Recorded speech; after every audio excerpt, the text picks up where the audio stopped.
Bismillahirrahmanirrahim. Assalamualaikum warahmatullahi wabarakatuh. Alhamdulillah rabbil alamin wal aqibatu lil muttaqin ala umuri dunya waddin. Asyhadu an la ilaha illallah wa asyhadu anna sayyidana Muhammadan abduhu wa rasuluh. Allahumma salli wa sallim ala habibil karim sayyidina Mustafa sallallahu alaihi wasallam wa ala alihi wa ashabihi wa man tabi'ahum bi ihsanin ila yaumiddin. Subhanaka la ilma lana illa ma 'allamtana innaka antal alimul hakim. Rabbi shrah li sadri wa yassir li amri wa hlul 'uqdatam min lisani yafqahu qawli. Bismillah ma syaa Allah la yasuqul khaira illa Allah ma syaa Allah. La yasrifu su'a illa Allah ma syaa Allah. Ma kana min ni'matin fa min Allahi ma syaa Allah. Wala haula wala quwwata illa billah al-'aliyyil 'azim. Amma ba'd. Allahu akbar, Allahu akbar, Allahu akbar. La ilaha illallah wallahu akbar. Allahu akbar walillahil hamd.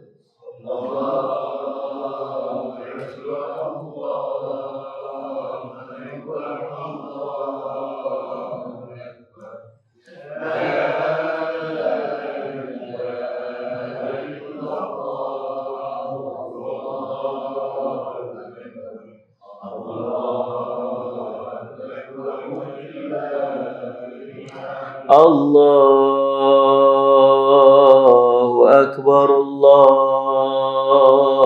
akbar, Allahu akbar. La ilaha illallah wallahu akbar. Allahu akbar walillahil hamd.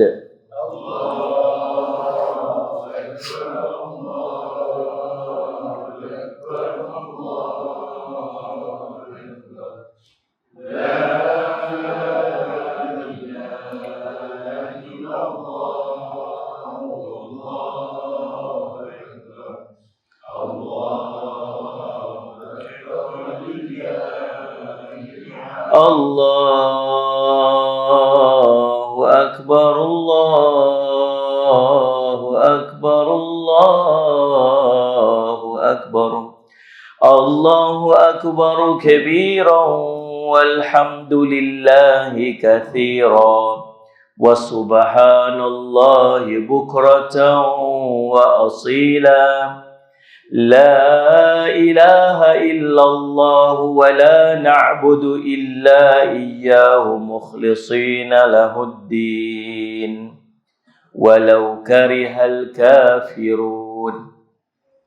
La ilaha illallah wahda sadaqa wa'da wa nasara 'abda wa 'azza jundahu wa hazama al-ahzaba wahda.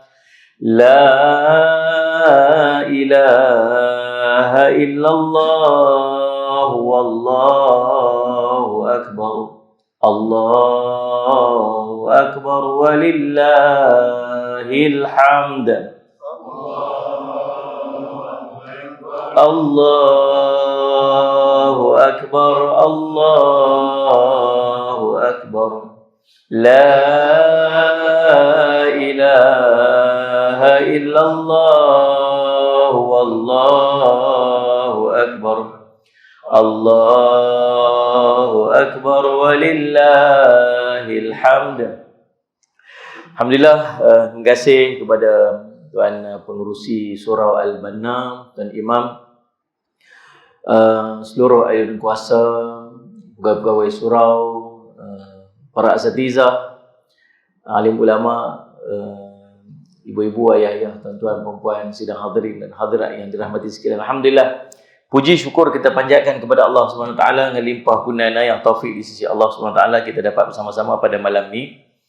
Malam raya pun kita kuliah juga. Malam raya. Kita raya besar untuk orang Islam ni antara dua hari raya, raya haji dengan raya puasa. Raya haji besar lagi. Betul tak? Patutnya kita raya puasa kita takbir ni. Daripada maghrib sampai subuh je lah. Lepas tu sembahyang raya tak nak takbir lagi dah. Kira habis raya dah lah. Kan? Tapi raya Aidil Adha berapa hari? Takbirnya tu 9 Zulhijjah kita takbir dah. Perbanyakkan takbir bermula 1 Zulhijjah lagi. Kan? Sallallahu alaihi Muhammad. Takbir yang mengiringi waktu sembahyang ni waktu bermula 9 Zulhijjah. Kemudian 10 Zulhijjah, 11, 12, 13. Punya panjang raya haji. Tapi kita raya haji kita tak raya. Kita orang haji yang raya. Kita tak pernah raya kan. Tapi kalau belah-belah Thailand ke, Selatan Thailand ke, belah-belah di Salat Semat negara-negara Arab ni, mereka banyak lebih meraihkan raya haji lagi daripada raya puasa. Nah, kita malam raya ni kita kuliah. Kan? Saya sebenarnya malam raya tu biasa saya buat forum, buat kuliah malam raya. So malam raya tu malam ibadat. Malam raya merupakan malam ibadat. Malam ni malam dia panggil malam-malam daripada hari-hari tasyrik. Hari-hari yang disunatkan kepada kita untuk melaksanakan ibadat korban. Dan bila kita duduk pada hari-hari tasyrik, pada hari-hari raya daripada raya haji ni, kita selalu duduk teringat kisah yang berlaku kepada Nabi Ibrahim AS. Pengorbanan korbannya Nabi Ibrahim AS, pengorbanan jiwanya, pengorbanan kehidupan dia untuk mentaati perintah Allah SWT. Jangan ingat kes 9 saja. Jangan duk ingat kisah 9 saja. Daripada awal Nabi Ibrahim AS, di antara Nabi Ulul Azmi yang berhadapan dengan banyak ujian yang besar-besar dalam kehidupan Nabi Ibrahim AS. Allah sebut dalam Quran, a'udzubillahi minasyaitanirrajim, wa idh ibtala Ibrahim rabbuhu bikalimatin fa'atammahunna qala inni ja'iluka lin-nasi imama qala wa min dhurriyyati qala la yanalu ahdidh dhalimin. Sadaqallahul azim. Allahumma salli ala sayyidina Muhammad. Allah menyebutkan dalam Al-Quran, Allahumma salli ala sayyidina Muhammad, surah Allahumma salli ala sayyidina Muhammad, Allah sebut Allahumma salli dalam surah Al-Baqarah ayat 124. Dan ingatlah ketika Nabi Ibrahim diuji Tuhannya dengan beberapa kalimat. Ulama menyebutkan kalimat ni ialah perintah dan larangan kepada Nabi Ibrahim AS. Lalu Nabi Ibrahim menunaikannya. Allah berfirman, sesungguhnya aku akan menjadikan kamu imam dari pemimpin ikutan bagi seluruh manusia. Ibrahim bertanya, dan bagaimana pula zuriat keturunanku? Allah berfirman, janjiku ini tidak akan mengenai orang-orang yang zalim. Dalam ayat ini cerita Nabi Ibrahim AS, Allah cerita Nabi Ibrahim di antara Nabi yang dia menerima perintah dan larangan, dan Nabi Ibrahim sentiasa melaksanakan apa yang diperintahkan dan apa yang dilarang oleh Allah Subhanahu Wa Taala. Tuan-tuan yang dirahmati sekalian, bermula daripada kecil Nabi Ibrahim dah diuji dah. Diuji dengan apa? Diuji dengan bapa dia sendiri yang membina ataupun apa dia panggil apa? Buat patung-patung berhala. Dia akhirnya apa dia buat? Dia Allahumma salli dengan ilham daripada Allah SWT, dia mengelak. Ada satu program dia buat tu, berhimpun ramai-ramai pada setiap tahun. Orang-orang di situ akan pergi berhimpun ramai-ramai untuk pesta. Tapi dia pada hari itu dia mengelak. Dia habaq kita dia sakit. Itu pembohongan pertama. Ada 3 kali pembohongan. Bohong disebut dalam riwayat cerita. Waktu Nabi Ibrahim AS dan para Nabi yang umat nak pergi minta tolong para Nabi di padang mahsyar. Nabi Adam mengelak. So jumpa Nabi Nuh mengelak. Jumpa Nabi Ibrahim mengelak. Dia kata, aku malu dengan Allah. Pasal apa malu? Aku berbohong 3 kali. Dalam hidup Nabi Ibrahim AS, dia berbohong 3 kali. Malu pada Allah sebab bohong 3 kali dalam hidup dia. Kita 3 kali ya tak bohong. Selit dah jumpa apa. Itu pun tak malu kan? Selit dah semua. Tuan-tuan, Allahumma salli ala sayyidina Muhammad. Yang pertama, bohong dia waktu mana? Waktu Allahumma salli ala sayyidina Muhammad, dia pecahkan patung-patung yang dibuat, yang dihimpunkan, patung besar, patung kecil-kecil. Dia apa semua, dia bukan waktu yang pertama dia bohong, kata dia sakit. Padahal dia tak sakit. Dia tak mau pergi majlis tu. Dia cari alasan tak mau pergi majlis tu, dia abang kata dia sakit. Padahal tak sakit. Yang kedua, bohong yang kedua ialah bila dia pecahkan patung-patung tu, dia ambil mertun ke kapak yang paling besar tu, dia letak dekat tokoh yang besar tu. Kan, berhala yang besar tu. Kemudian bila orang kata, ni Ibrahim lah buat, dia seorang je tinggal kat sini. Dia kata, siapa saya pula? Kata, habis hang seorang je kat sini, semua orang pergi, dia pecah semua ni, tinggal hang seorang kat sini. Siapa saya pula? Dah hang seorang je. Dah, tengok kapak tu duduk kat depan. Ni kapak tu, kapak tu duduk kat tokoh besar tu, berhala besar ni. Ya dia lah buat. Kita macam mana dia buat, dia tu kali buat apa? Tak boleh buat apa, sembah buat apa? Macam tu kan. Simple macam tu ya, tuan-tuan. Tuan-tuan, tapi waktu tu orang dah mula fikir dah. Orang yang duduk di sekitar tu mula dah fikir, betul juga apa dia ni kata. Di dalam hidup kita ni tuan-tuan, kadang-kadang dakwah ni bukan tunggu benda besar. Bila Allah nak bagi satu benda ni, Allah bagi mudah-mudah macam tu ya. Apa yang berlaku kepada Nabi Ibrahim AS dalam kes dia pecahkan berhala tu tuan-tuan, sama juga berlaku kepada seorang sahabat Nabi bernama Abdullah Rawaha. Abdullah Rawaha radhiyallahu anhu, sahabat Nabi SAW. Dia macam mana cara dia nak masuk, dia nak Islamkan Abu Darda. Abu Darda ni waktu Nabi SAW hijrah, dia ni orang businessman, orang kaya. Perniagaan dia hebat, tapi di Islam pun tak, dia kafir, dia geng-geng musyrikin pun dia tak ikut, Islam pun dia tak ikut. Dia panggil DAP dia ni orang, DAP. Atau DAP, di atas pagar ni orang. Macam kan, salah faham lah. Kali salah lah ni, tak boleh salah. Di atas pagar ni, belah ni pun tak, belah ni pun tak. Dia meniaga punya orang. Kalau dia cenderung mana-mana, sekali geng ni tak boleh beli.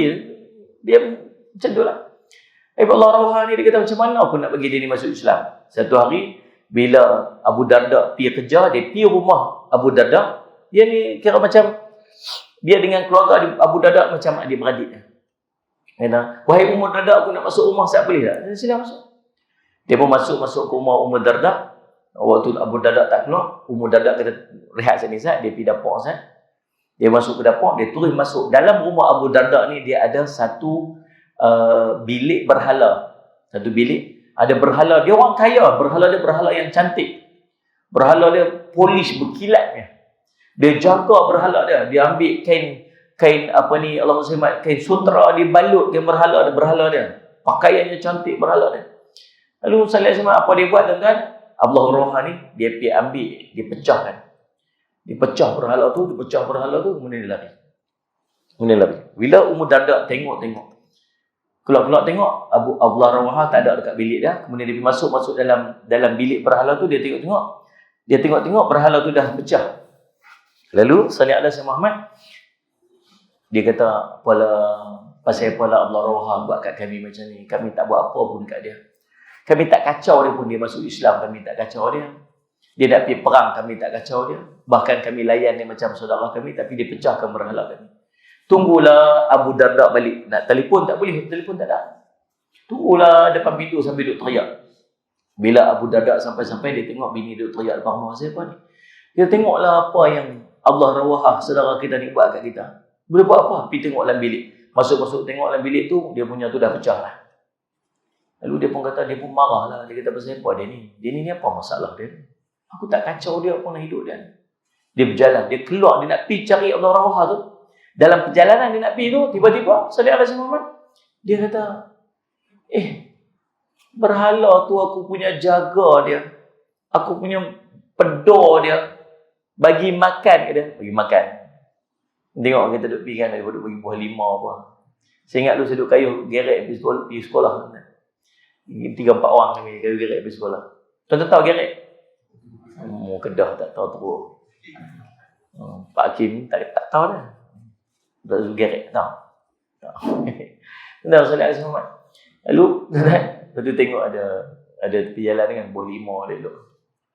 Tuan-tuan boleh faham lah apa yang berlaku sebelah tu kan. Perangai kan. Duduk minggu depan dia pun 5 plastik. Segala hati kita lah. Tuhan dia pun dia tipu kan. Bagi kita 5 plastik kat Tuhan dia. Tuan sallallahu alaihi wasallam bagi makan, macam-macam dia jaga. Tapi dia kata, waktu orang main pecahkan dia sendiri tak boleh jaga diri dia. Dia duk harap benda tu boleh jaga kehidupannya, keluarga dia. Tapi bila orang main pecahkan dia dia pun tak boleh nak jaga diri dia sendiri. Macam mana nak jaga kita? Akhirnya dia pergi jumpa Allah Rawaha, dia pergi masuk Islam. Bukan pergi nak marah, tapi akhirnya pergi masuk Islam. Nak cerita dalam kehidupan kita, kadang-kadang dalam keadaan kita nak berdakwah, bukan tunggu benda besar-besar. Bukan tunggu nak pergi hafaz Al-Quran, pergi berjumpa dengan saudara kita, cerita tentang Islam dengan dalil-dalil yang begitu kuat. Nah, kadang-kadang akhlak peribadi kita itu menyebabkan orang suka pada Islam. Jangan sampai kita ni jadi fitnah pada Islam kita balik. Ni tuan-tuan, ni. Saya minta maaf saya sebut ni. Yang ni. Hari ni wajib nak tahu ni. Nilai muka kita 1000 tadi. Mula hari ni jangan main-main. Betul tak? Tadi kelang kabut berhenti nak pergi makan. Mas tak bawa. Tak apa, dia betul buat okey. Dia tak turun makan kita. Kalau sini pasal apa? Nilai 1000. Tuan-tuan, tujuan kita pakai ni untuk apa? Untuk kita jaga kesihatan kita. Dalam keadaan kita nak jaga kesihatan, dan tolong juga jaga kebersihan. Jaga kebersihan, solat selamat. Memang namanya disposable. Disposable ni apa? Apa? Pakai buang. Tapi tengoklah tak mana buang. Selerak kot jalan, berselerak atas lantai. Faham tak? Ini bukan akhlak orang Islam macam tu. Tong sampah duk ada pi lah buang tong sampah. Tuan-tuan fikir apa tuan-tuan pergi letak kat situ? Tak puas lagi orang angkat. Tuan-tuan tahu tak tuan-tuan menyusahkan dia? Dah kerja dia Ustaz. Butuh payah banyak cakap. Ada saja jumpa dia. Tidak lah Ustaz. Pilih buang tong sampah. Memang dia pakai buang. Tapi lepas pakai, pergi buanglah tempat yang sepatut dia buang. Namanya tong sampah. Akhlak. An-nadhafatu minal iman. Kebersihan itu sebuah iman. Itu orang Islam. Patutnya orang Islam orang yang paling bersih ni. Tapi kita paling mengotok ni. Ni time-time korban. Nak tengok akhlak orang Islam, tengok time-time event-event macam ni. Waktu kita buat korban, barang-barang kita buang di mana, sampah-sampah kita buang lagu mana.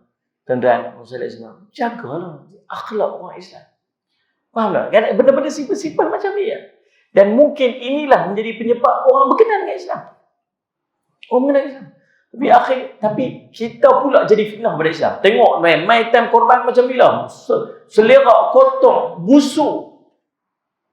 Inilah panggil orang Islam. Orang tak minat dengan Islam pasal apa? Pasal akhlak. Tuan-tuan faham tak? Sebab jagalah balidak yang ada depan saya ni, yang tengok melalui Facebook ke, live ke, yang tengok Rahman TV ke. Tolong jaga akhlak. Sebab akhlak kan penilaian manusia tu, Allah nak bagi hidayah tu mungkin melalui akhlak kita sikit. Yang namanya dakwah bil hal. Cakapan kita, perbuatan kita, akhlak apa yang kita post dalam Facebook kita. Saya ada setiap pagi, tuan-tuan, kalau tuan-tuan tak keberatan tu dia ikut kuliah saya. Setiap hari saya ada 6.30 pagi Usratuna namanya. Usratuna. Setiap hari saya baca Quran. Kita akan baca Quran sama-sama dan saya akan tafsir paling kurang 1 ataupun 2 ayat daripada Quran. Azam saya nak khatam 37 dengan tafsir. Itu azam. Setiap hari baca. Dan ikut solat Jumaat. Setiap hari tak kurang daripada 10,000 orang yang akan ikut kuliah tu. Setiap pagi. Dan solat ala Jumaat. Dan dalam kalangan lepas tu ada orang bukan Islam. Ada? Kita kenal.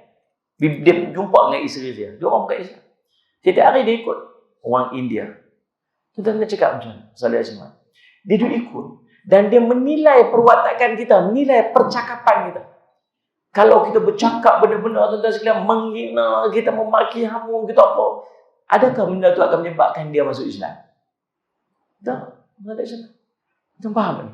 Maka percakapan, apa yang kita tulis, perbuatan kita, semua menjadi, dan kita kena ingat, kita ni ambassador.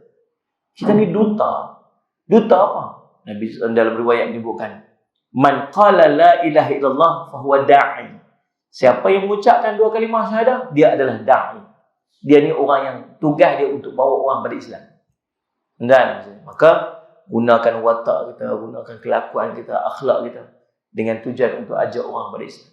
Kalau tuan-tuan tak mampu untuk ajak orang bukan Islam kepada Islam pun, memadai kita mengajak orang yang dah Islam untuk jadi orang Islam yang baik. Ajak orang yang dah Islam untuk jadi orang Islam yang baik. Tuan-tuan, kalau tuan-tuan duduk dalam grup WhatsApp, biar kita ni orang segan nak tulis benda tak elok bila kita ada. Jangan dengan kita ada orang lagi cakap merepek. Tuan-tuan faham tak? Tuan-tuan tahu lah duduk tuan-tuan lagu mana? Dalam grup WhatsApp tu, duduk kita tu lagu mana? Kalau kita duduk dalam grup WhatsApp tu, orang kita ada lagi meriah dengan merepek. Merepek, merapu, buat gambar bukan-bukan. Tapi kadang-kadang kalau kita ada tu, dia kata apa? Jaga-jaga ustaz mai lah.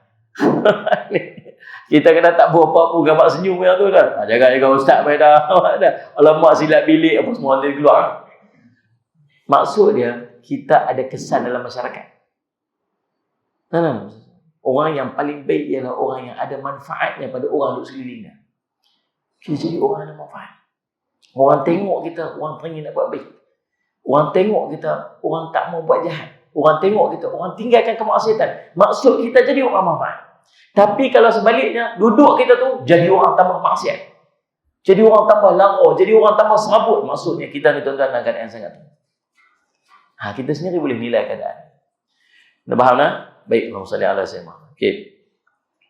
Kemudian tuan-tuan, Allahumma salli ala sayyidina Muhammad, ada sebuah hadis Nabi SAW yang panjang, salli ala sayyidina Muhammad, yang cerita tentang kisah Nabi Ibrahim alaihissalam. Hadis daripada Ibnu Abbas radhiyallahu anhu yang tercatat dalam kitab Tafsir Ibnu Katsir rahimahullah taala. Wanita yang mula-mula memakai bengkung, mintak ni panggil dalam hadis.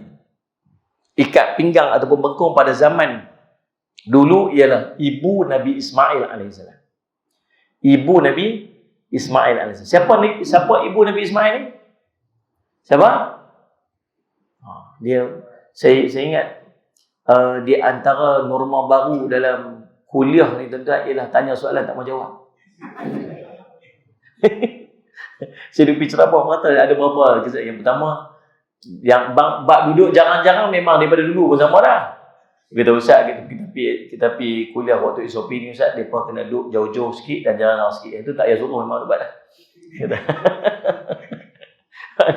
Lepas tu kan lagi satu kan, saya tak tahu dia senyum ke tak. Semua pakai mask tu.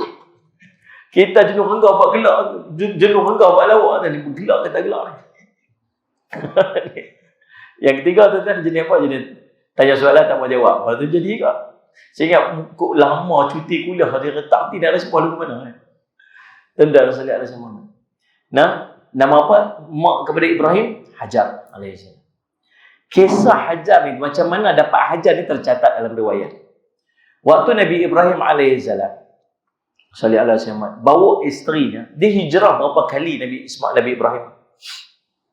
Daripada tempat dia hijrah pergi ke Palestin, daripada Palestin mai beberapa tempat hijrah. Dalam satu daripada hijrah tu, dia bertemu dengan Allahumma salli ala sayyidina Muhammad, terjumpa dengan satu kawasan yang raja dia suka kepada isteri orang. Raja dia suka pada isteri orang. Lalu sallallahu alaihi wasallam bila sampai ke tempat tu, Sarah ni cantik. Isteri Nabi Ibrahim, Sarah ni cantik. Walaupun waktu tu dah lanjut usia dah, tapi cantik. Cantik. Waktu tu sallallahu alaihi wasallam, Nabi Ibrahim pesan dekat Sarah, Nabi Ibrahim kata, nanti kalau berjumpa dengan raja tu jangan kata isteri, tapi kata saudara. Ya, dia tak mau declare. Ini pembohongan yang ketiga. Pembohongan yang ketiga, nak jaga isteri. Dia kata nanti jangan kata isteri, jangan mengaku isteri, tapi mengaku saudara. Tapi tak menipu sebenarnya. Memang saudara pun saudara se-Islam ataupun saudara daripada Nabi Adam alaihissalam, saudara kan kita ni. Gitu. Lalu sallallahu alaihi wasallam pendek cerita, dibawa Sarah ni berjumpa dengan raja sebab kecantikannya. Maka terpisahlah Nabi Ibrahim dengan isteri dia. Waktu berjumpa dengan raja ni tuan-tuan, kisahnya mafhumnya lebih kurang macam tu. Saya tak ingat dia punya sequence secara tepat. Lebih kurang macam ni lah. Bila berjumpa dengan raja ni tengok kecantikan Sarah, maka dia nak pegang Sarah. Waktu nak pegang Sarah ni, Sarah terus berdoa, ya Allah, engkau lindungilah aku daripada orang ni. Waktu tu juga tangan dia lumpuh. Terus lumpuh tu, dia tak boleh angkat tangan. Dia kata, apa yang telah berlaku ni? Dia kata, aku berdoa kepada Tuhanku agar menyelamatkan aku daripada kamu. Dia kata, minta balik pada Tuhan kamu agar aku diselamatkan. Minta balik. Sarah pun minta balik. Allah akan selamatkan dia. Sembuh. Jadi elok balik. Lepas elok balik, nak pegang balik. Itu panggil. Panggil tu memang adalah. Kalau saya sihat ni Ustaz, saya nak pergi masjid ni betul lah. Hari itu bukan main lagi kan, waktu PKP tu kan, apa dah tak boleh masjid lah ni, takut dekat virus lagi pada takut pada Tuhan apa marah bukan main bola Facebook tu, tuan-tuan bulan WhatsApp tu kan keluar biji mata merah tu kan. Ni buka-buka royu-royu. Geng-geng tu ada ni. Tuan-tuan sallallahu alaihi Muhammad. Tuan-tuan yang Muslim sallallahu alaihi Muhammad. Nah, dia kata apa? Dia kata minta pada Tuhan agar aku diselamatkan. Dia jadi elok balik. Nak pegang lagi. Doa lagi sekali. Kali ni lumpuh kaki tangan. Lumpuh kaki dengan tangan. Dia kata, apa jadi ni? Minta balik pada Tuhan semua agar aku sembuh. Minta balik semua lagi. Kali ketiga tak wani dah. Tadi kali pertama ada lumpuh tangan, kali kedua lumpuh kaki tangan, kali ketiga pakai kholu dah jawapannya. Dia pun tak berani. Dia kata apa? Akhirnya dilepaskan. Dan dia kata apa? Dia kata kat pengawal dia, ini yang kamu bawa ni bukan perempuan, ni syaitan ni. Dia kata. Lalu dia hadiahkan kepada Sarah, seorang perempuan, nama dia Hajar. Situlah datangnya Hajar. Bagi dekat Sarah. Sarah bawa balik jumpa dengan suami dia. Lalu khidmat di rumah. Cuma sampai satu tahap, bila lanjut usia dia dah tak mampu untuk nak mengandung, dah tak boleh nak mengandung, dia dah tua sangat dah. Maka akhirnya Allahumma salli ala Nabi Ibrahim berkahwin dengan Hajar, dan waktu itulah Hajar mengandung. Dia dah mengandung, mulalah waktu tu Ustaz Ismail mula menerima perintah Allah untuk sallallahu alaihi Muhammad untuk hijrah. Waktu dia mengandung tu lah dia pakai ni bengkung kan. Bengkung kan bengkung kan. Dan dia pakai bagi rapat ni, bagi tak nampak perut dia. Barut. Itu bahasa dia. Kan? Dia saja pakai bengkung tu untuk menuntut tanda kehamilannya terhadap Sarah, isteri Nabi Ibrahim yang belum dikurniakan anak. Kemudian Nabi Ibrahim membawa bersama anaknya Ismail yang baru lahir, sedangkan ibunya sedang menyusuinya. Lalu Nabi Ibrahim menempatkan keduanya dekat Baitullah, iaitu di bawah sebuah pohon besar di atas Zamzam. Waktu itu Zamzam tak ada air. Pada bahagian masjid yang paling tinggi. Waktu Nabi cerita ni, masjid tu ada dah. Nabi cerita, di mana tempat bahagian masjid paling tinggi atas pada Zamzam. Itulah Nabi Ibrahim letak Allahumma salli ala Muhammad, Sarah dengan anaknya tu. Allah sebut dalam Quran, waktu tu Allahumma salli ala Muhammad. Kata Nabi Ibrahim AS, Nabi Ibrahim berdoa, Rabbana inni askantu min dhurriyyati biwadin ghairi dhi zar'in indi baitikal harami Rabbana liyuqimu salata faj'al afidatan minan nasi tahdi ilaihim warzuqhum min thamarati la'allahum yashkurun.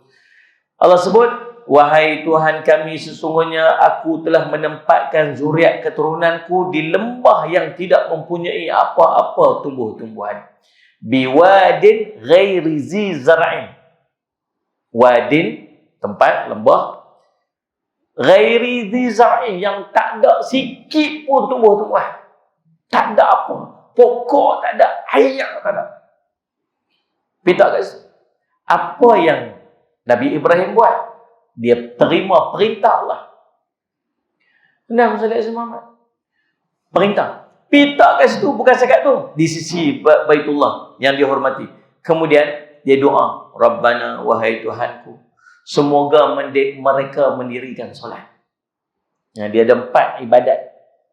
Yang 3 ibadat yang asal daripada dulu-dulu lagi. Buku syariat bukan sekat Nabi Muhammad SAW. Sebelum tu dah ada 3 ibadat yang besar. Yang pertama korban. Korban mula zaman siapa? Habil dengan Qabil tu dah ada korban, ingat. Seorang pergi letak kibash, seorang pergi letak tanam-tanaman, ingat. Kisah. Korban ada lah. Yang kedua solat. Zaman Nabi Ibrahim pun ada solat lah. Sebab tu Nabi Ibrahim doa, ya Allah jadikanlah mereka ni orang yang mendirikan solat. Solat Allah Muhammad. Yang ketiga apa dia? Yang ketiga, puasa. Ya ayyuhalladzina amanu kutiba alaikumus shiyam kama kutiba alal ladzi min qablikum la'allakum tattaqun. Tu ni 3. Sallallahu alaihi Muhammad. 3 ibadat yang asal daripada zaman dulu lagi. Cuma cara kaedah berbeza-beza. Korban berbeza, cara sembahyang beza, puasa beza, lagu mana tak tahu. Lalu salli ala Sayyidina Muhammad, dia doa apa? Ya Allah, semoga mereka mendirikan solat dan jadikanlah hati sebagian manusia cenderung kepada mereka dan berilah rezeki kepada mereka daripada buah-buahan, mudah-mudahan mereka bersyukur. Tuan-tuan, itu doa dipanjatkan oleh Nabi Ibrahim AS. Kemudian Allahumma salli ala Sayyidina Muhammad, lalu Nabi Ibrahim pun menempatkan keduanya di tempat itu dan meletakkan keduanya di sisi mereka sebuah kantung besar yang berisi kurma dan sebuah bekas yang berisi air. Kemudian Nabi Ibrahim pun pulang ke negerinya. Maka ibu Nabi Ismail mengikutinya, bertanya, "Hai Ibrahim, ke mana engkau nak pergi? Tergamakkah engkau meninggalkan kami di lembah yang tandus dan tidak ada seorang pun ini?" Kata Allahumma salli ala Muhammad, mak Nabi Ismail alaihissalam. Dia kata, "Allahumma salli ala Muhammad, nak pergi mana ni?" Kira tak tu beralih tu terus nak pergi lah. Dia tak ada minta maaf nak, jaga diri elok-elok nak, jaga anak kita elok-elok ni, abang akan bermusafir balik ni, duduk sini elok-elok, pesan apa tak ada. Kira sampai tak tu Nabi Ibrahim terus beralih. Dan tuan-tuan boleh bayang tak, Hajar, dia sampai kat situ, dia tak tahu pun kata nak pergi tak apa. Kalau dia tahu, dia tanya tak? Terlepas mesti tanya apa ni macam itu nak kena tu. Kan? Kalau dia tahu, dia tak tanyalah nak pergi mana ni. Maksudnya tuan-tuan faham tak macam mana taatnya Hajar kepada Ibrahim. Bila Ibrahim kata jom ya. Ni isteri taat. Isteri taat. Bini kita cakap kata betul tak? Pak Kim. Pak Kim yang kenal ni duduk betul kan saya. Mana sih? Jom nak. Cengih. Ada ni kita. Jom mana? Jom sudahlah. Jom pergi mana? Jom. Dia jom pergi. Ikut ni perjalanan punya jom. Kotlah nak tanya nak pergi mana ni. Tak tanya. Sampai pergi tinggal abang tu beralih. Pergi berjalan pergi tu baru tanya. Abang nak pergi mana ni? Abang nak pergi mana ni? Takkan abang nak tinggal kami kat sini ni? Dia kata, sadar lah semua. Tuan-tuan, tegamakkah abang nak tinggal kami di lembah yang tandus dan tak ada seorang pun ni? Ibu Nabi Ismail mengucapkan katanya berkali-kali, tapi Ibrahim sekali pun tak berpaling kepadanya. Beralih dah. Jalan pergi depan. Tak balik. Maka ibu Nabi Ismail pun bertanya, apakah Allah telah memerintahkan kamu untuk melakukan hal ini? Gitu. Lah kali dah panggil pun tak menyut, tanya pun tak jawab. Dia kata, abang, ni Allah perintahkan ni. Dia kata, ni Allah perintahkan. Dia kata, satu je. Naam. Ya. Takat tu je, Pak. Ya. Lalu Nabi Ismail kata apa? Kalau demikian, pasti Allah tak akan mensia-siakan kami. Tu nak cerita Sayyidina Muhammad. Dia punya tawakal kepada Allah tu sangat tinggi. Lalu Sayyidina Muhammad tuan-tuan, sedangkan lalu ibu Nabi Ismail kembali pada anaknya, sedangkan Nabi Ibrahim berangkat terus untuk meneruskan perjalanan. Subhanallah. Ni tuan-tuan tengok namanya jiwa Hajar ni. Hajar. Ya. Taat pada suami. Taat pada suami. Dan yang keduanya apa ni? Tawakalnya kepada perintah Allah tu sangat tinggi. Dia tahu bila Allah suruh apa-apa, Allah perintah apa-apa, dia tahu dengan perintah tu pasti tak ada cacat, pasti tak ada mudarat. Kalau Allah perintah apa, mesti betul, mesti baik. Ni tak tanyalah. Pasal apa umumkan kena pakai tudung? Dah lah hangat. Tutup lagu tu. Pasal apa umumkan kena pakai stokin? Orang lelaki tak payah. Pasal apa umumkan kena mayang di belakang? Buat tak boleh mayang depan. Pasal apa tu imam orang lelaki-lelaki? Pasal apa kami tak boleh jadi tu imam? Kalau kami jadi tu imam, takbir kami betul ya tadi. Dia berkata contoh lawak. Dia main lupa bukan lagi kira kan. Lagi kira dia main lupa. Dan dia terlupa aja lagi, dia nak kampung balik lagi lupa. Cuba dia biasalah tu. Tak ada apa, kawan je 20 putih kat belakang. Dia pun kalau tak ke dia depan, dia pun lupa kan. Duduk belakang kambing lagi. Apa Tok Imam lupa. Coba duduk tu tengok. Ada seorang imam tu kan. Dan dia asal semayang dia duduk baca surah lazim macam tu imam surah lazim ada surah tu dia duduk komplain. Dia masih mesyuarat je dia komplain.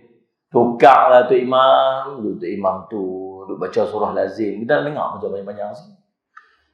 Tukar komplain. Setiap kali mesyuarat tu komplain tu. Satu hari tu imam ni pun kecil hati ya tuan. Dia pun payah-payah saya letak jawatan, tulis surat tak jawatan tu. Bila tu imam tak jawatan kelang kabut mau kat belakang. Ini cerita sebelum PKP. Lepas PKP semua tu imam ni. Bukan zakat tu imam, tok khatib. Kalau tok khatib tak main petik je, main naik tok khatib lah ni lepas PKP. Main depa. Ni. Jadi bila tu imam tak datang kelang kabut semua bukan. Macam mana ni? Siapa kita tak siapa tak boleh tu imam ni? Tak boleh tu mah. Buat kena? Mesyuarat ni. Panggil mesyuarat tergempak. Siapa ni? Hang boleh? Aku tak boleh. Hang boleh? Aku tak boleh ambil. Gaduh tuan-tuan. Akhirnya ada orang cenderamah dia kata. Tahu kita nanti apa? Kita nanti kawan yang komplain banyak kan. Yang duduk komplain sangat tu, bila nanti dia tu imam pada gua dia. Semua kan, dia pun semua setuju, sebulan seorang setuju. Pergi jumpa dia kat rumah. Dia bukan zikir masjid, pergi jumpa. Assalamualaikum Tuan Haji. Waalaikumsalam. Tuan Haji kami main ni bawa hajat. Hajat apa? Tuan Haji, tu imam yang Tuan Haji komplain sangat tu tak jawatan lah. Padan lah. Elok lah Monty pun. Bagi orang lain pula lah. Duduk surah tu je duduk baca. Kami pun tak boleh dengar. Tak apa. Habis tu siapa dia baru? Tuan Haji. Dia kata aku mana boleh. Lah tu Haji seorang ada komplain pun orang lain tak ada apa-apa lah. Dia tu Haji dia imam. Tak ada orang lain dah. Tak ada. Tak apalah dia pun rasa bersalah guna tak apa. Maghrib malam tu malam tamu ikat serban ni. Tak pernah ikat serban dalam iman. Mai tu dah nak jadi imam. Jadi imam di depan. Kemas. Duduk kat depan bawa semua. Lepas tu berfikir. First day dia tu imam ni nak baca surah panjang sikit. Bagi panjang sikit. Di surah panjang orang Melayu ni sabih lah. Sabih kan surah panjang kan. Sabih ke apa ni dalam Ustaz Jumat lam yakuni ni gitu kan. Dia baca sabih tu kan. Fatihah cantik lah. Fatihah Sa'ad Said Ghamidi ya. Fatihah Sa'ad Said Ghamidi ya. Baik tam. Bismillahirrahmanirrahim. Ketak gitu dengan memen kan. Tak pernah jadi tu imam tuan-tuan tolak pergi ke depan tuan-tuan dengan anak bini rumah itu boleh ni tu pun anak komplain dah siap kuliah Allah cuma tak ada tukar yang lain kan. Ini try duduk depan dia tengok jangan main-main. Malah tambah ustaz ceramah duduk belakang dia lagi dia jam. Subhanallah dia main duduk bubak ketak dia boleh lupa kan. Dia pun bismillahirrahmanirrahim sabbihisma rabbikal a'la alladhi khalaqa fasawwa walladhi qaddara fahada walladhi qaddara fahada walladhi qaddara. Dia ulang tu. Lepas tu dia merasa silap ni.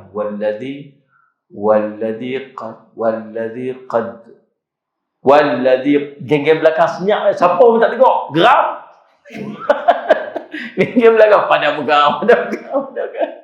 Hebat kalau belakang senyap itu tak. Dia kata depan belakang aku nak tengok. Aku tak tahu. Pada muka dia pergi dia. Walladhi lama sangat tu kan. Ada seorang belakang tu. Rokok je lah. Cerita kalau jadi tu imam jangan main tu ketang. Ya salah. Ini tuan-tuan tak selalu komplain kan anak. Ada orang dia komplain dia tak puas hati saja. Ada benda yang tak kenal dengan dia. Pasal apa dia. Tuan-tuan, bila Allah perintah mesti baik. Enggak itu ya. Kalau benda tak baik Allah tak akan izin. Kalau benda tak elok Allah tak akan izin. Tuan-tuan dia pun buat kajian benda-benda yang haram. Babi ke haram, tuan-tuan tak boleh najis haram pula untuk kita makan. Dia buat kajian apa yang ada. Rupanya pada daging dia tu ada sejenis cacing yang takkan mati walaupun dimasak. Mesti ada benda. Demikian juga anjing dan sebagainya.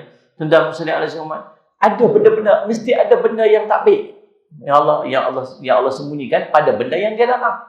Dia mesti ada kebaikan walaupun benda tu kadang-kadang macam tak sesuai dengan jiwa kita.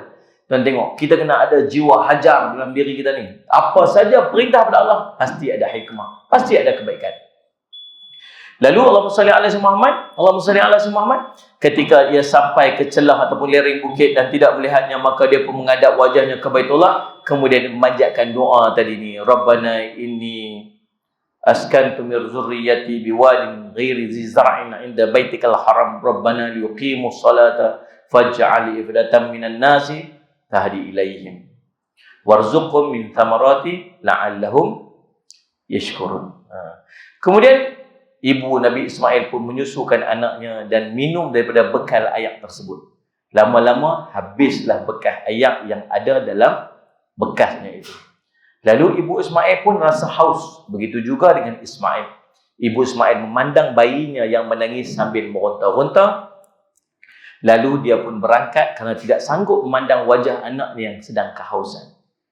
Dia menjumpai bukit Safa yang merupakan bukit terdekat yang ada di sebelahnya.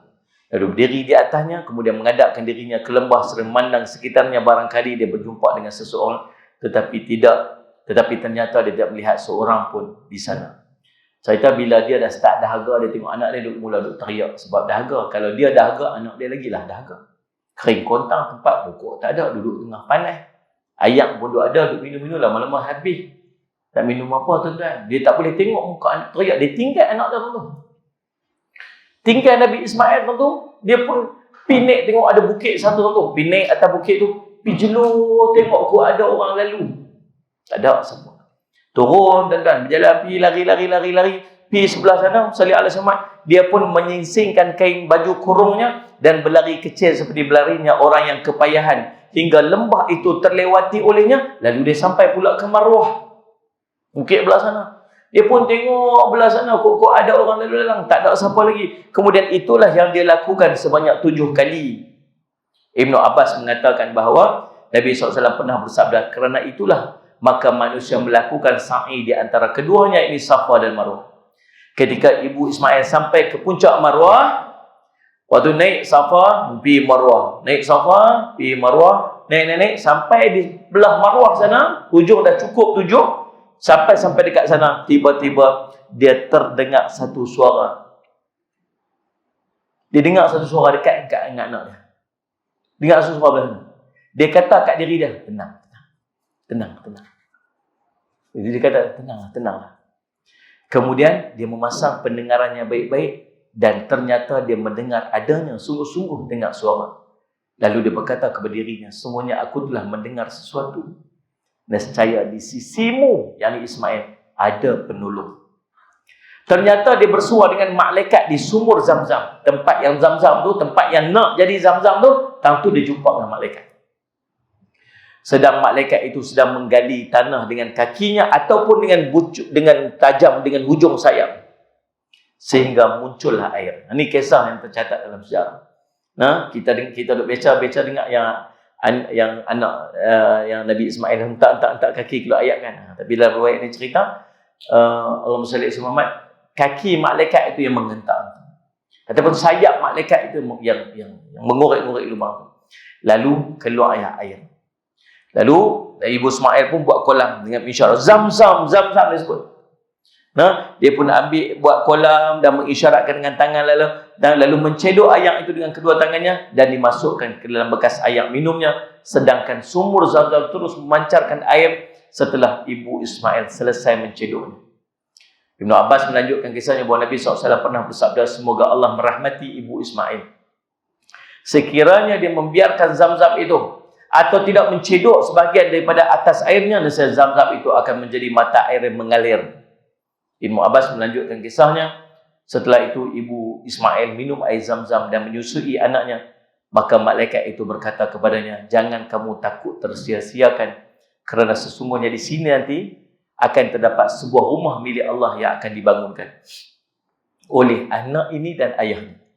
Sesungguhnya Allah tidak akan mensia-siakan penduduk rumah ini.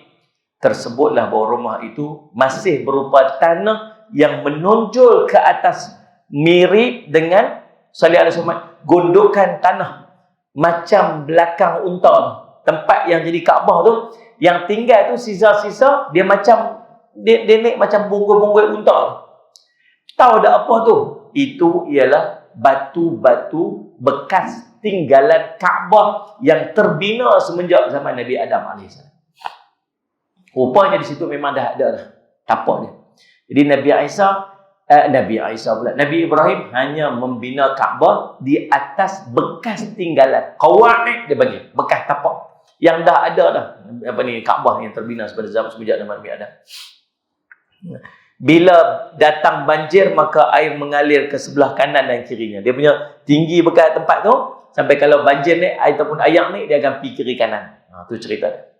Salih ala Sayyidina Muhammad. Lalu pendekkan cerita tuan-tuan, akhirnya ada satu kabilah daripada keluarga, daripada kabilah Jurhum yang datang melalui Bukit Kida. Mereka turun beristirahat di bawah kawasan Mekah. Mereka dalam perjalanan.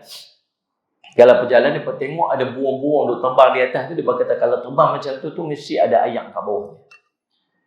Lalu jom kita pergi tengok, hantar 2 orang untuk pergi tengok sungguh ada ayam dekat tempat tu. Akhirnya, Allahumma salli ala Sayyidina, mereka pun pergi berjumpa dekat dengan ibu Ismail ataupun Hajar. Dia kata, boleh tak kami minta izin untuk beristirahat di tempatmu ini? Dia kata, ibu Ismail kata, boleh, tapi kamu tak ada hak terhadap ayak ni. Ayak ni kat aku punya. Pakai jawab ya. Maka di situlah akhirnya sallallahu alaihi wasallam Muhammad dan tuan berlaku perpindahan. Ya, sallallahu alaihi wasallam Muhammad.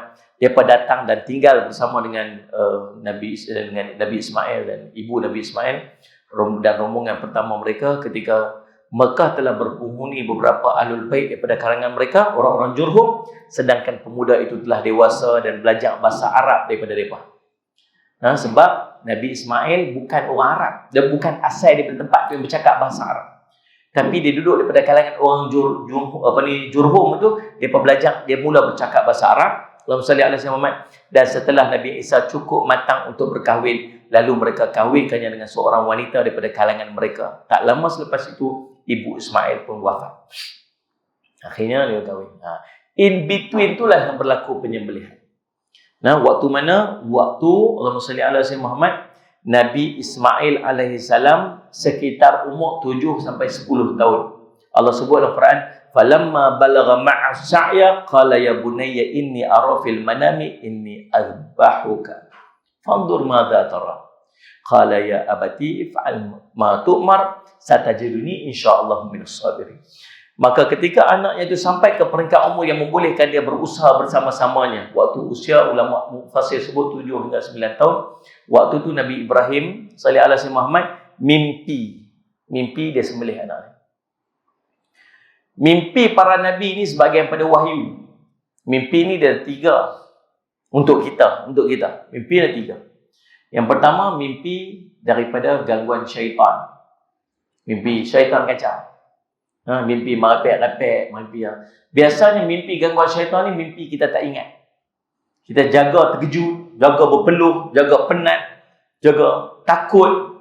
Tapi kalau nak cerita balik tak tahu. Dia punya jalan cerita kita tak boleh ingat. Tu selalu mimpi gangguan. Ingatlah sikit-sikit, tapi dia punya jalan cerita mimpi tu tak ingat. Ataupun waktu kita jaga tu kita teringat, sekali kita lupa. Yang kedua, mimpi mainan tidur. Mimpi mainan tidur ni mimpi yang kita duk ingat tu. Sallallahu alaihi Muhammad. Baru bayar deposit kereta. Malam tu mimpi lah. Mimpi tukar number plate, tukar exhaust, tukar sport rim. Ni. Pergi kat kedai Pak Kim, tukar buah tinta, apa. Pak Kim dia ada kedai aksesori kereta lah. Tak pergi jumpa dia.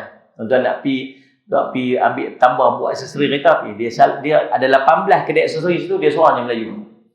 Dekat Kuala Ketih. Pergi. Tuan-tuan saya support BMF then by Muslim First.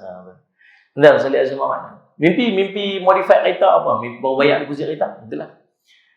Yang ketiga, mimpi yang benar. Mimpi benar ni mimpi yang Allah bagi kat dia, menunjukkan dia telah berada pada jalan yang benar. Mimpi yang Allah nak bagi kat dia. Mimpi ni biasa kita boleh ingat. Kita boleh ingat dia punya susunan dan ingat sequence. Sebab tu orang yang pernah mimpi jumpa Rasulullah, dia boleh cerita mimpi tu macam mana walaupun puluhan tahun dah. Dia boleh ingat. Pasal apa? Pasal mimpi tu mimpi benar. Tapi mimpi para nabi bukan mimpi merepek macam kita. Mimpi para nabi ialah sebahagian daripada wahyu. Maka bila dia bermimpi dia sembelih anak dia, dia tahu ni perintah pada Allah. Fikir ni. Tapi tahu. Fikir, mimpi betul ke dia? Fikir. Esok pergi jumpa anak dia. Tak, dia kata apa? Dia kata, Allahumma salli ala Muhammad, ya bunayya, wahai anakku, inni ara fil manami, sungguhnya aku melihat dalam mimpiku, azbahuka, aku menyembelih kau. Agak-agak anak kita kalau orang kata tu, ke mimpi itu esok mak, sungguhnya semalam ayah mimpi menyembelih kau. Anak kita tuan-tuan umur 5 tahun kata apa? Have you out of your mind? Cakap putih terus. Gila. Tuan-tuan sallallahu alaihi wasallam. Tuan-tuan, tapi anak dia kata apa? Dia tanya pula pendapat anak dia. Dia kata, wahai anakku, apa pendapat kamu? Kata dia, qala ya abati, wahai ayah kesayanganku, af'al ma tu'mar, kau laksanakanlah apa yang telah diperintahkan oleh Allah kepada kamu. Satajidni insyaallah minas sabirin. Sungguh kamu akan dapati aku daripada kalangan orang yang sabar. Dalam hidup kita ni tuan-tuan, untuk kita jadi keluarga yang sakinah, mawaddah dan rahmah, nak kasih sayang Allah ni tuan-tuan. Tuan-tuan kena ada jiwa-jiwa ni. Yang pertamanya, jiwa Ibrahim. Seorang ayah kena ada jiwa Ibrahim. Jiwa Ibrahim ni macam mana? Apa saja perintah Allah pada dia, dia nak buat dan dia nak pastikan keluarga dia juga untuk melaksanakan perintah Allah. Yang kedua, isteri kita kena ada jiwa Hajar, yang sentiasa meletakkan semua perintah Allah dan larangan Allah mesti ada hikmah yang terkandung dan tawakal yang tinggi kepada Allah. Yang ketiga, anak-anak kita punya jiwa Ismail, yang apa saja yang Allah perintah kepada ayahnya, perintah kepada ibunya, dia akan berusaha untuk memastikan ayah dan ibunya dapat melaksanakan perintah Allah dengan sempurna. Seorang ayah nak ada jiwa Ibrahim, nak jadi orang terbaik, tapi isteri dia tak ada jiwa Hajar, anak dia tak ada jiwa Ismail, dia tak mampu untuk jadi yang terbaik. Seorang isteri dia nak jadi isteri solehah, tapi suami tak ada jiwa Ibrahim, anak tak ada jiwa Ismail, keluarga tak jadi sempurna. Seorang anak dia nak jadi jiwa Ismail, dia jadi orang yang hebat, nak baca Quran, nak hafaz Quran, nak jadi orang saleh, tapi ayah dia tak ada jiwa Ibrahim, mak tak ada jiwa Hajar, maka dia sendiri pun tak boleh nak jadi. Nak dapat kesempurnaan dalam urusan kehidupan kita yang sempurna, ayah kena ada jiwa Ibrahim, isteri dan mak kena ada jiwa Hajar, dan anak kena ada jiwa Ismail. InsyaAllah, dan cukup sekadar tu. SOP tak boleh lama-lama. Patutnya waktu tek-tek dia dah berhenti dah. Ni lajak sikit ni. Polis mecek ni dengan Amin. Tentang dah ni dah. InsyaAllah tuan-tuan. Jadi mudah-mudahan insyaAllah pertemuan kita diberkati oleh Allah SWT. Saya minta ampun, minta maaf salah dan silap. Saya ucap terima kasih kepada pihak Surau Al-Banna yang sudi untuk menjemput saya pada malam ni, dan saya minta maaf sebab memang kena berhenti awal pun, memang undang-undang ni macam tu.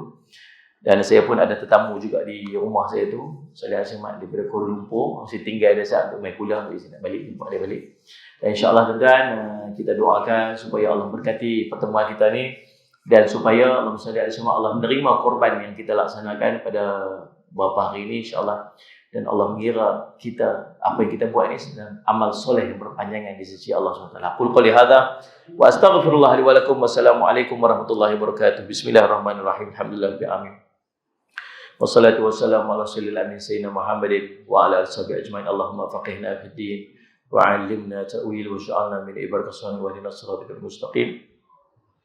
Allahumma arina haqqan haqqan warzuqna ittiba'ah wa arina batila batilan warzuqna ijtinabah. Sallallahu alaihi wasallam Muhammadin wa ala alihi wasallam. Alhamdulillah rabbil alamin.